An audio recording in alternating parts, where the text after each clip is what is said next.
Good Sunday! Dito sa Baguio, naaga nga pala po kami nagising ni Pinsan Chino. At ayan, lumabas po kami sa transient namin. At paglabas namin sa aming tinutuluyan, ay welcome Berham Park.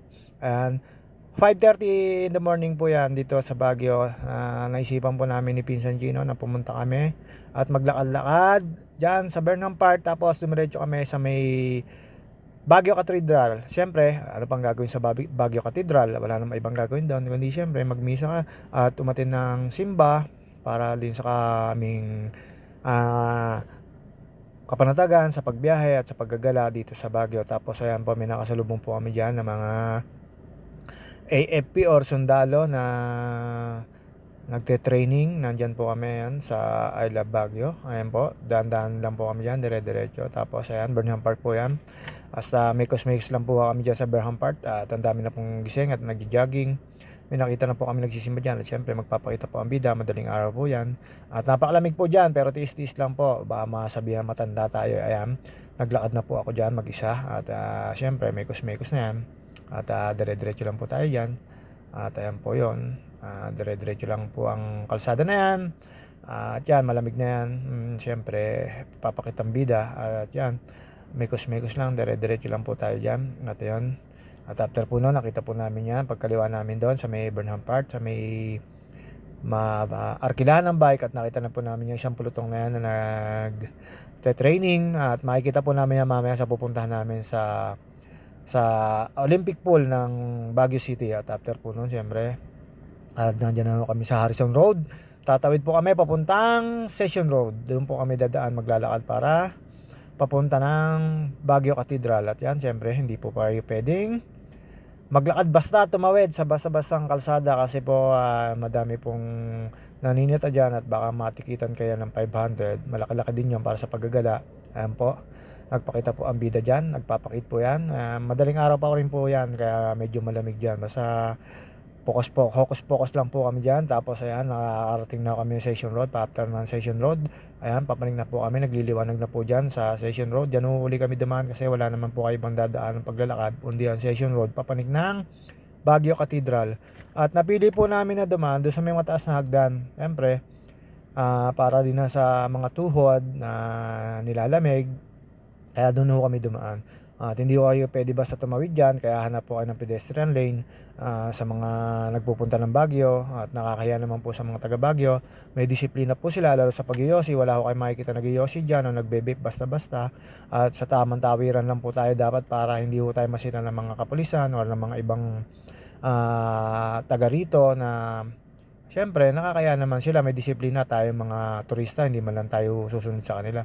At after po nyan, papanik lang po kayo dyan sa hagdan na yan. Ang labas na po nyan ay Baguio Cathedral. Napakaganda po dyan, kaya lagi po ako napunta dyan pag ako napunta ng Baguio. Hindi ako magpupunta dyan, magwo-walking dyan sa cathedral na yan.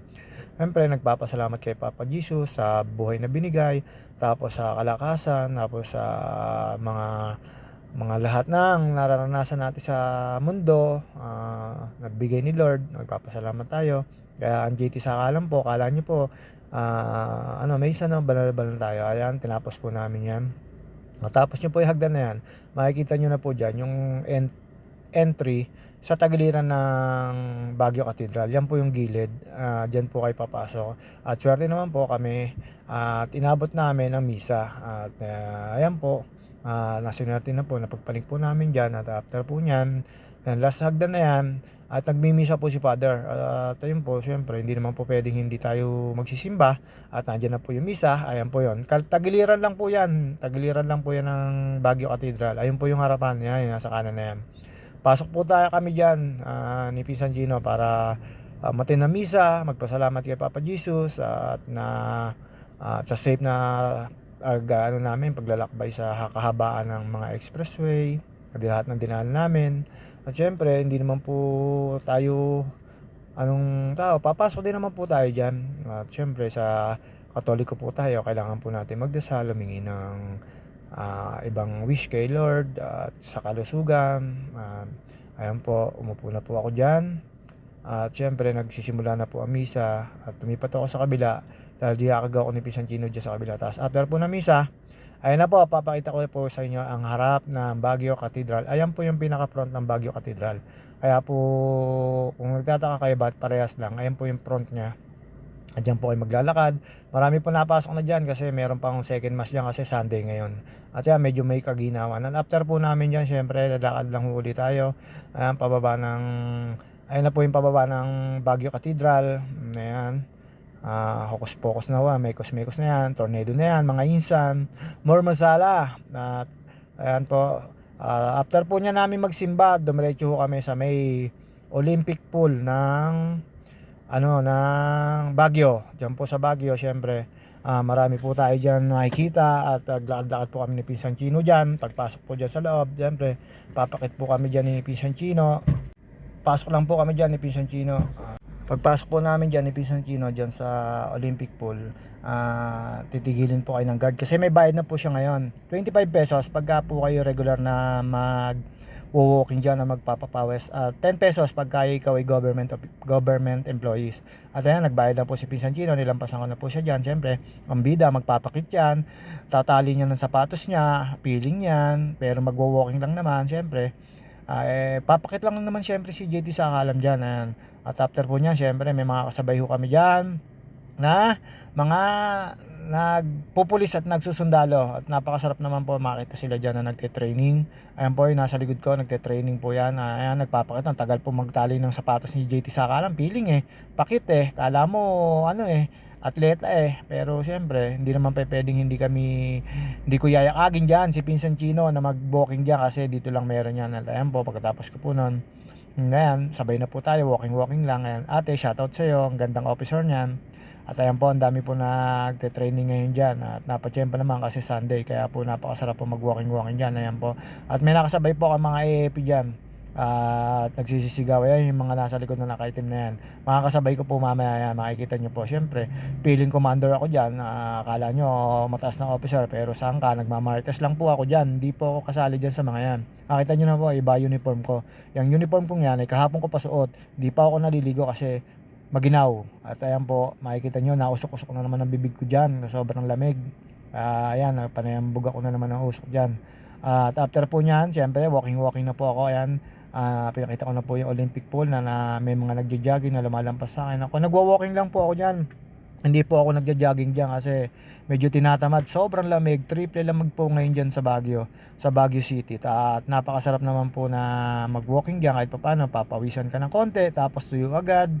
Mapapagod ka ng konti, mawawala agad ang pagod. Dayon, si ate, shoutout sa'yo. Dire-diretso lang po yan. Nalimutan ko na mayroon siyang may tao nga pala sa likod ko. Pasensya na po, minsan nagkakamali sa haba ng ating mga sinasabi. At ayan po mga sinabayan ko. Left, right, left, right, left, right, left. Left, right, left, right, left, right, left. Ayan po yung sinasabi ko sa inyo, sinabayan ko. Napakikisig po niyan. AFP naman po sila, hindi po sila police. Yung kabilang kaninang mga nakaputi, police daw po sila. Yan, AFP naman, sundalo naman daw po sila. At lahat po sila estudyante. Yun ang sabi ko sa kanila na hindi ko lang alam kung magtatapos na sila or ano pang kailangan nila sa pag-aaral. Basta yan ang sabi ko nila sa akin. Yan, yung mga anong yan, mamaya tatawagin na po yan ng senior officer nila, magtatakbo ang bigla yan. Ganyan talaga ang training nila. Mga ka-JT Sakalam, nagpunta ho kami yan. After nyan, nagpunta ko kami naman sa palengke. At syempre, hindi naman pwedeng hindi mamimili sa palengke. At kailangan mamili. At ayan, punta kami ni Pinsan Chino, papalengke. Pag nakita nyo po yan, galing kayong Burnham Park, yung mga tuloy na yan, tapos diretsuhin nyo lang yan. At yung kalsada na yan, tandaan nyo yan. At after po nyan bridge na yan, meron nung kaliwaan dyan. Kakaliwaan na ho kayo dyan para makita nyo yung bilihan ng mga pasalubong. Dyan ako namimili kada pupunta ako ng Baguio. At lalo may nagpapadrive sa akin. Siyempre, on-call driver tayo. Kaya, dyan ako namimili. Dyan ho kasi mura. Kung mura ka ng 5 piso, 10 piso, malaking bagay na po yan para sa mga kagaya kong driver na on-call driver. Ayan po, kakaliwa po kayo dyan.